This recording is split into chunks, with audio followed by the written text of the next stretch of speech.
The old engine coughed a bit as I turned onto the back road.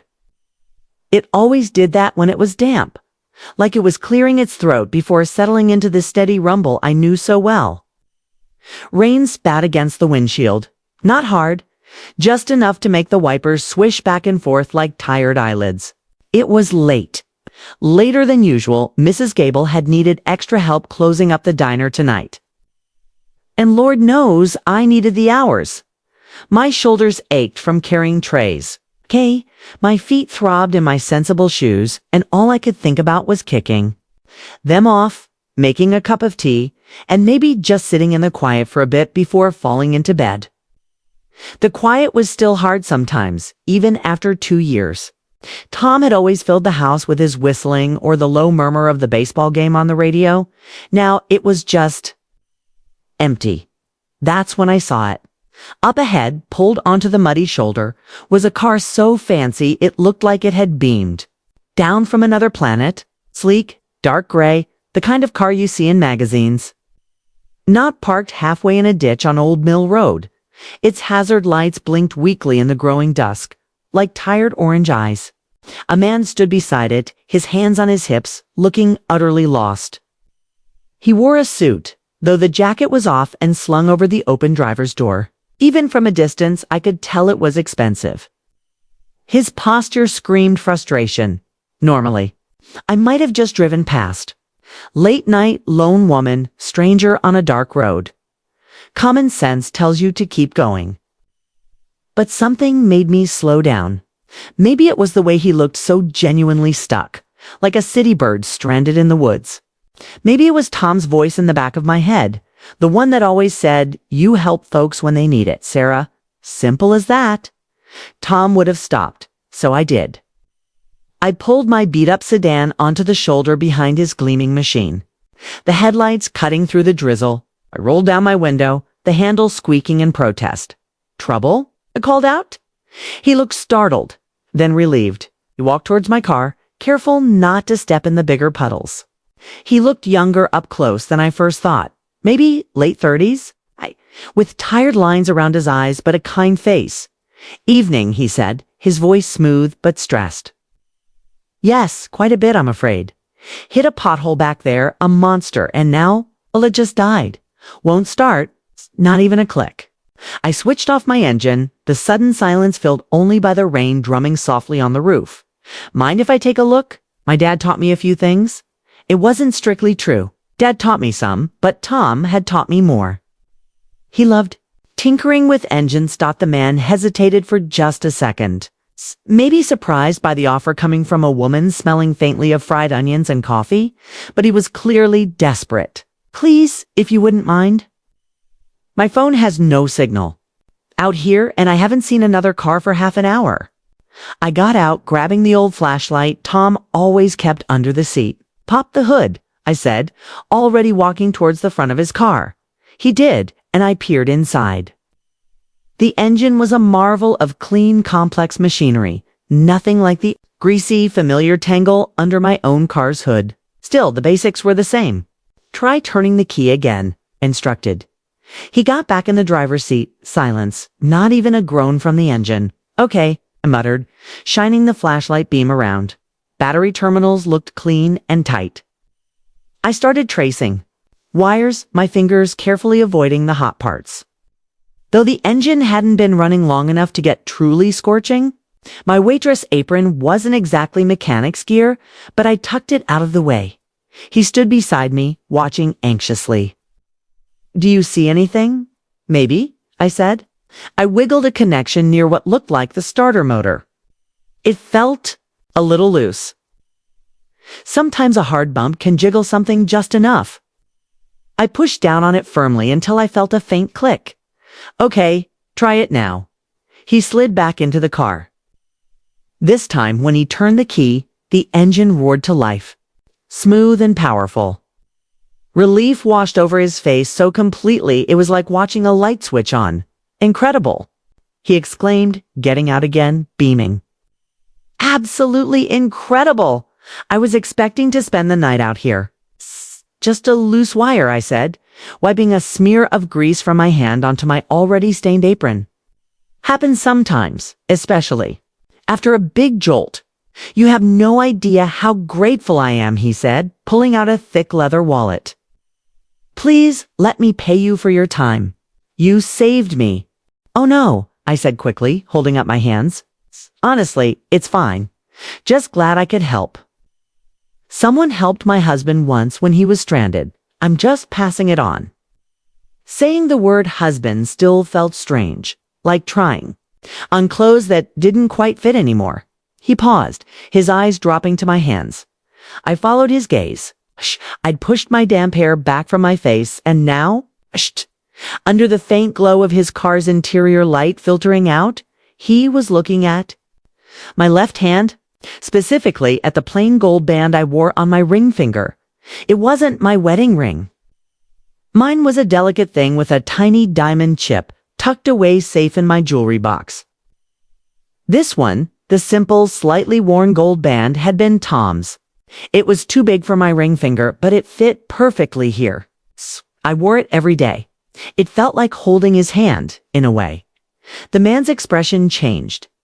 The relief faded, replaced by something else. Curiosity, maybe? Then a flicker of something deeper, something I couldn't quite read. That's a man's wedding band, isn't it? He asked, his voice softer now. I felt my cheeks flush slightly. It felt oddly personal talking about it with a stranger. Yes, I said quietly. It was my husband's, Tom's. He didn't look away, kept staring at the ring, then looked up into my eyes. There was an intensity there now that hadn't been before. Tom, he repeated, the name sounding careful on his lips. Your husband. What was his last name, if you don't mind my asking? Callahan, I said, a little knot forming in my stomach. Tom Callahan. The man drew in a sharp breath. He stepped back slightly, his eyes wide, searching my face as if seeing it for the first time. Tom Callahan, he whispered. The name filled with disbelief. Worked in construction. Big guy, quiet, always had a thermos of coffee. My heart started pounding. How could this stranger know that? Yes, that was him. How? How did you know him? He ran a hand through his hair, looking genuinely shaken. My God, he breathed. I'm Arthur Harrison, Tom Callahan.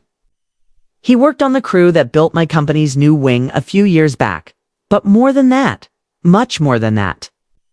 He trailed off, his gaze distant for a moment, then snapping back to me, filled with an emotion I couldn't place. It looked almost like, Mr. Harrison, he continued, his voice thick with feeling. Tom saved my son's life. The world seemed to tilt. Raindrops blurred in my vision, or maybe it was tears. What? My boy, Leo. He was only 6 then. He wandered onto the site during his mom's visit. A load of steel beams slipped from a crane. It was happening so fast. Tom, he didn't even hesitate. He tackled Leo, pushed him clear. A beam grazed Tom's leg badly, laid him up for weeks, but Leo was completely unharmed. Arthur Harrison's eyes were shining now. Tom never made a big deal of it. Said he just did what anyone would have. But he didn't. He reacted. Faster than anyone. He was a hero. I couldn't speak. I just stood there, rain plastering my hair to my face. The smell of damp earth and expensive car exhaust filling my senses. But all I could feel was a wave of emotion so strong it buckled. My knees. Tom, my quiet, unassuming Tom, a hero in this stranger's eyes. He'd told me about the accident, of course, how he'd hurt his leg saving the boss's kid from some falling equipment. But he'd brushed it off, just like Mr. Harrison said. Just wrong place, right time, Sarah, he'd mumbled when I fussed over him. He never told me the whole story, never conveyed the danger. The split-second bravery this man was describing. Tears were streaming down my face now, hot tears mixing with the cool rain. It was grief, sharp and sudden, but also pride and overwhelming. Heart-swelling pride. Mr. Harrison stepped closer, his expression full of sympathy and something else. A deep, profound gratitude. I tried to find him afterwards to thank him properly, to offer something, but the foreman said he'd moved on to another job site, and then, well, life got busy. I never forgot him, though. I never forgot. His name, Tom Callahan. He looked down at the ring on my finger again, then back at my face. And you're his wife. Wearing his ring, his voice cracked. When did you lose him? 2 years ago, I managed to choke out. A heart attack. Sudden, he was only 42. Arthur Harrison closed his eyes for a moment, a look of pain crossing his features. I am so sorry, he said, his voice low and sincere. He was a good man, a truly good man. We stood there in silence for a minute, the only sound the steady hum of his car's engine and the soft patter of the rain. It felt like a sacred moment, two strangers connected by the memory of a man who had touched both their lives in profound ways. He cleared his throat, seeming to pull himself together. Sarah, may I call you Sarah? I nodded, wiping my eyes with the back of my greasy hand. Sarah, I owe your husband a debt I can never truly repay. But seeing you here tonight like this, it feels like I'm being given a chance to try. He reached for his wallet again, but this time it felt different. Please, he said, his voice firm but kind. Don't say no this time. Let me help. For Tom, what he did for my family, it's the least I can do. Are you struggling? Is there anything you need? I hesitated. My pride bristled. I'd been managing just barely, but managing. Taking handouts wasn't my way. But then I thought about the overdue electric bill on the counter. It's the way my car coughed every morning. The constant worry lines I saw etched on my face in the mirror. And I thought about Tom, how he'd never hesitate to accept help if it meant making things easier for me. Things have been tight since he passed, I admitted, my voice barely a whisper. His pension wasn't much and waitressing. Well, it pays the bills, mostly. Mr. Harrison listened intently, his expression serious. Okay, he said decisively. Here's what we're going to do. First, he pulled out a card. This is my direct line. I want you to call me tomorrow. I own Harrison Developments. We always need good, reliable people. Maybe an office position? Something less taxing than being on your feet all day? We'll find something that fits. He then opened his wallet and took out all the cash he had. It looked like several $100s. He pressed it firmly into my hand, closing my fingers over it. This is just for tonight. For groceries, for bills, whatever you need right now. Don't you dare argue, he said gently as I started to protest. This isn't charity, Sarah. This is for Tom. A down payment on a debt of gratitude. He looked around at my old car. And we need to get you a more reliable vehicle. Consider it done. I was speechless, overwhelmed. It felt unreal, like a dream. This man, this rich stranger whose fancy car I'd helped fix, was offering to change my life. All because of my Tom, and because he'd noticed the simple gold band on my finger. I don't know what to say, I stammered. You don't have to say anything, he said softly. Just call me tomorrow. Please. He got back into his car, giving me one last meaningful look. Thank you, Sarah, for everything. Tonight, you have no idea. And then he drove away, his taillights disappearing into the misty darkness, leaving me standing alone on the side of the road. The wad of cash clutched in one hand, his business card in the other. Tom's ring solid and warm on my finger. I got back into my own car, the engine starting with its usual grumpy cough. As I drove the rest of the way home, the rain seemed to slow, and the world felt different. The aching in my shoulders was still. There, my feet still throbbed, but underneath it was a lightness I hadn't felt in 2 long years. It wasn't just about the money or the promise of a new job. It was knowing that Tom's goodness, his quiet bravery, had echoed out into the world and come back to me in this unbelievable way. Looking down at his ring on my finger, I felt a warmth spread through me, a connection not just to the man I missed, so dearly, but to the ripples of kindness he'd left behind. Maybe Tom wasn't here to fill the house with his whistling anymore.